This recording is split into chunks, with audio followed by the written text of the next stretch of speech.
The soft strains of Sunday Mass ring out from the Basilica of Our Lady Peace.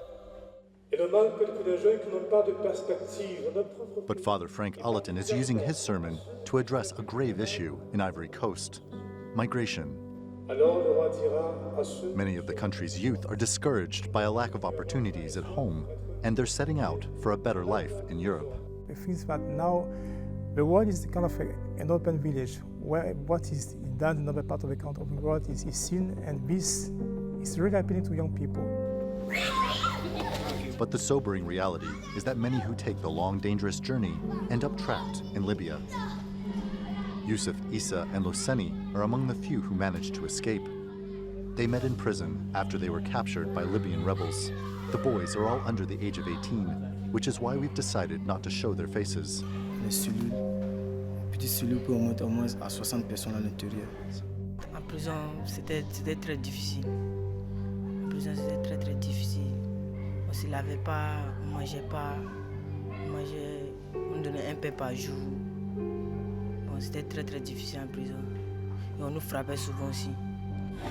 Ivory Coast worked with the International Organization for Migration to bring the boys home just a few days before we met them. Il faut dire que dans ces prisons-là, these young people were placed in situations where they suffered treatment that was inhuman. These children were hoping for something good, something positive, a dream that they had in leaving Ivory Coast. This dream was shattered.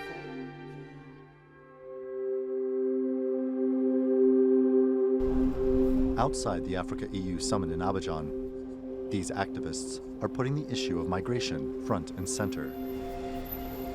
In the 1960s, Ivorians were not fleeing. I ask myself what happened. Now we are trying to leave. It means that the politicians have more or less failed. Thousands of people have died this year trying to cross the Mediterranean from Libya to Italy. The EU responded with a deal to help the Libyan Coast Guard return refugees and migrants trying to cross, something the UN has called inhumane. That criticism strengthened by recent footage on CNN showing migrants in Libya being bought and sold as slaves. Slavery has no place in our world, and these actions are among the most egregious abuses of human rights and may amount to crimes against humanity. Now there's a new plan to evacuate and send home as many as 17,000 migrants being held in Libya. But the main purpose of the summit in Abidjan is to address the root causes of why people leave Africa. 60% of the population in Africa is under 30 years old. And this movement, this impatience for change, real change now, is starkly illustrated by this movement and the suffering, the harrowing scenes that we've seen. Il faudra que nous investissions davantage en Afrique. We have to invest more in Africa. That's why we will use 44 billion in foreign investment funds to assist our African friends in their countries.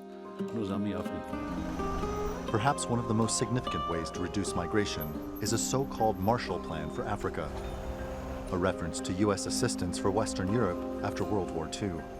The goal is to help African economies develop, build infrastructure, and most importantly, provide jobs. On paper, Ivory Coast is a success story. Its economic growth is among the highest in Africa. But some say the country's youth are leaving because the benefits of that growth aren't trickling down to those who need it most. Nearly 1 in 2 people in Ivory Coast live in poverty. Conditions in rural areas are even worse. If people were fleeing this country where we are heading to, there won't be any development. Nobody who is going to develop our countries for us. Like many countries in Africa, Ivory Coast has a rapidly growing youth population. The challenge will be to entice them to stay. Randolph Nokel, the Newsmakers in Abidjan. Well, joining me now in Geneva is UNHCR spokesman William Spindler, and from Tripoli is Mohammed Al-Jarh. He's the founder and CEO of the consultancy firm Libya Outlook. Gentlemen, good to have you on the Newsmakers. Let me start with you, William.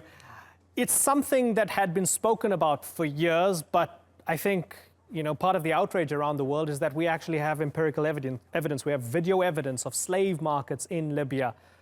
Who can we blame for this, William? Well, this is a very difficult situation that has been touching refugees and migrants in Libya for many years.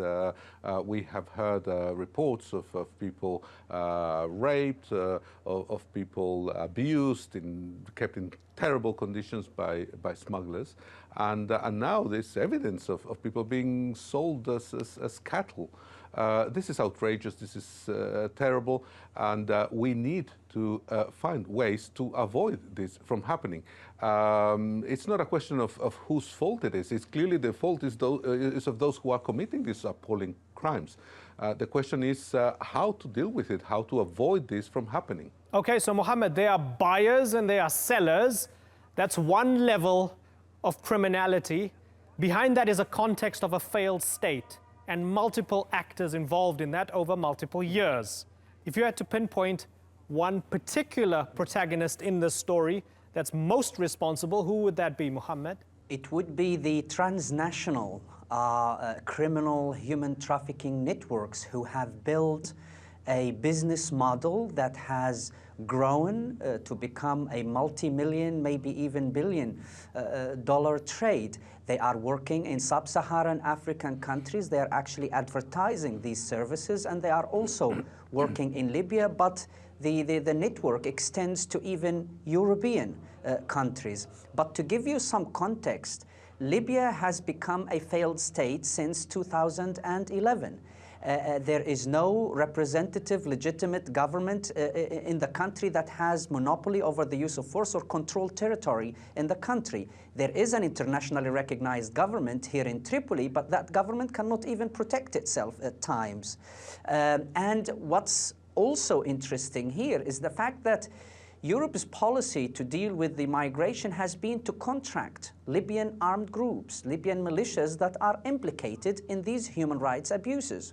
And basically the memorandum of understanding that was signed last year, despite the protests from Libyan diplomats in Brussels, but also Libyan legal experts and Libyan activists, that this deal should not go ahead, and it was challenged in Libyan courts.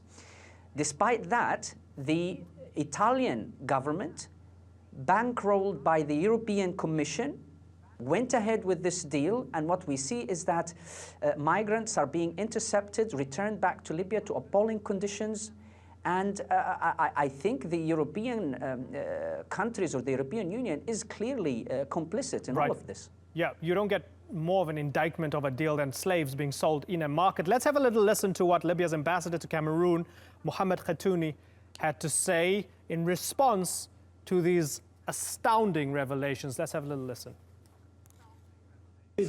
Yes, it exists, but it's happening in the conflict zones where the Libyan government has no control. It's on the side of the border between Libya, Niger, and Chad. It's in an area where there's trouble. Anything goes there, even slavery, because it's a conflict zone.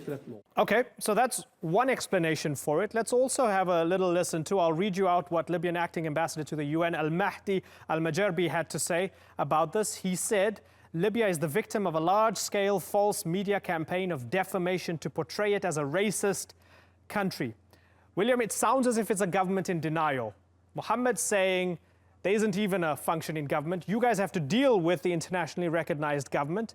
And against these allegations, their best response is to say, well, we're not racist, and it's not quite happening in the places you're saying it's happening. What does that tell us about the situation on the ground, William? The situation on the ground is extremely difficult, and organizations such as UNHCR and others who are trying to improve conditions there face huge challenges.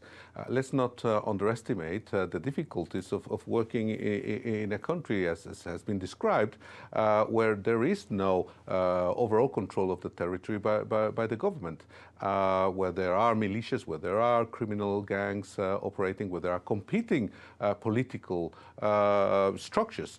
The security issue is very, very serious. We have difficulties in working normally in Libya. So what we are saying is we will continue to try to improve conditions in Libya, but let's not underestimate the challenges. In our view, what needs to be done to address this situation is to offer alternatives to refugees and migrants before they come to Libya. By the time they have arrived in Libya, many of them have already undergone huge dangers, crossing the Sahara Desert, often falling into the hands of these criminal gangs. So let's find ways so that they can find protection for refugees and better opportunities for economic migrants before they have to move on. And also, let's also be clear about this. We also need to find legal ways for people to find safety, for refugees, for the most vulnerable refugees, to find safety in Europe and other parts of the world through legal ways. Right. Mohammed, as an immediate emergency solution, the AU and the EU have been meeting. The IOM is involved, and they're saying by the end of the year, they hope to have 15,000 of these refugees and migrants airlifted out of Libya back to their home countries. Yes, it's short term. It doesn't, deal with the root causes, but is it a good solution, Mohammed? We're talking about hundreds of thousands of African migrants in Libya. So that number is a very small number. And I think this new plan is to target those that are at high risk. And that's welcome. It's important that action is taken. But it's very important. I mean, the level of hypocrisy from African leaders and also European leaders after the CNN video emerged is astounding. African leaders need to do more at home to make sure that they break these criminal networks at home that are actually marketing their services in these countries. And also European leaders need to do more at receiving those that are vulnerable, need to do more at meeting their international obligations and not violate international law by intercepting migrants who have reached international waters and returning them to a dangerous zone that is Libya. And also there has to be a lot more effort in actually stabilizing Libya and making sure that we do have a political settlement in Libya and a government that's representative and a government that is able to deal with the world, to handle issues with regards to terrorism, to migration, to a whole range of issues. And also we need to remember that Libya before 2011 was a big market for African migrants. They find jobs and they are able to work in Libya. But Libya now, there are 1.2 million Libyans in urgent need of humanitarian assistance out of the 5.2 millions. So Libya as a country is actually falling apart. Making a deal with an internationally recognized government that cannot provide for its own citizens and cannot protect its own self is laughable, is a joke, and is something that Europe and Italy in particular have to be held accountable for making such deals and dealing with militias sometimes that are complicit in committing these human rights violations and crimes against migrants who are trying to find a better life for themselves. William, clearly what has been tried over the past few years has failed because it has culminated in a failed state and slaves in markets in the year 2017. Some are coming up with some creative solutions. They're saying governments have failed. They're saying international organizations have failed. Why not be a little different and maybe bring in private mercenary armies? Blackwater founder Eric Prince saying we will detain, intercept, repatriate these migrants at a fraction of the cost. When you hear stuff like that, are you open to it or does it make you fearful? The responsibility of protecting people, whether they are citizens or migrants or refugees, rests with governments. The problem, as we have heard, is that there is no government in Libya that is capable of functioning as such. So we need to stabilize the country. We need to provide for rule of law and order inside the country. And to try to simply keep the problem in Libya away from Europe and hope that people will stay there without addressing the root causes why people are moving, why people are going to Libya and wanting to come to Europe in the first place. It's immoral and it's in the long term destined to failing. We need to address the root causes why people are moving. We need to create the conditions inside Libya for this for people to find a minimum of protection, but that is going to take a long time. In the meantime, we need to continue providing alternatives so that people can travel safely through resettlement, through family reunification, and so on. Otherwise, we will still be dealing with this situation in years to come. Mohammed, ultimately, do Haftar and Siraj need to sit down and form some sort of unity government for anything to start? Because the backdrop to all of this is political uncertainty and two rival governments who both say, no, I'm in charge. Is that what needs to happen, Mohammed? Yeah, it is actually political vacuum and institutional vacuum in Libya. There is lack of governance on the ground, and indeed, there has to be, currently there is de facto partition of the country, i.e. there are two different authorities that are operating in the country, one in the east and one in the west. So for any progress to be made, pressure from the international community and solutions from the international community to bring these Libyan factions together is quite important. Instead of individual countries supporting each this side or the other in the ongoing Libyan conflict or the ongoing Libyan crisis, these countries need to put their collective effort into actually pushing their proxies or pushing the actors that they deal with on the ground into finding a settlement that would result in a unified government. And it's important to comment on your on the question of black waters and whether they are a good solution to this. Libya has enough militias on the ground. Adding just another armed group to try and do a job is not going to be the solution. And commercializing the issue here is only going to backfire a big time. Yeah, it's an embarrassing situation in Libya at the moment. There was so much euphoria when Gaddafi was ousted, so much hope for this country amidst the Arab Spring, and a horrendous situation for hundreds of thousands of people at the moment, Libyan citizens and foreigners passing through trying to make it to Europe. Terrible situation. We hope to have a discussion about Libya when it sees better days. But for the moment, I must thank you, William Spindler and Mohammed Al Jarrah. Thank you very much for joining us on the Newsmakers.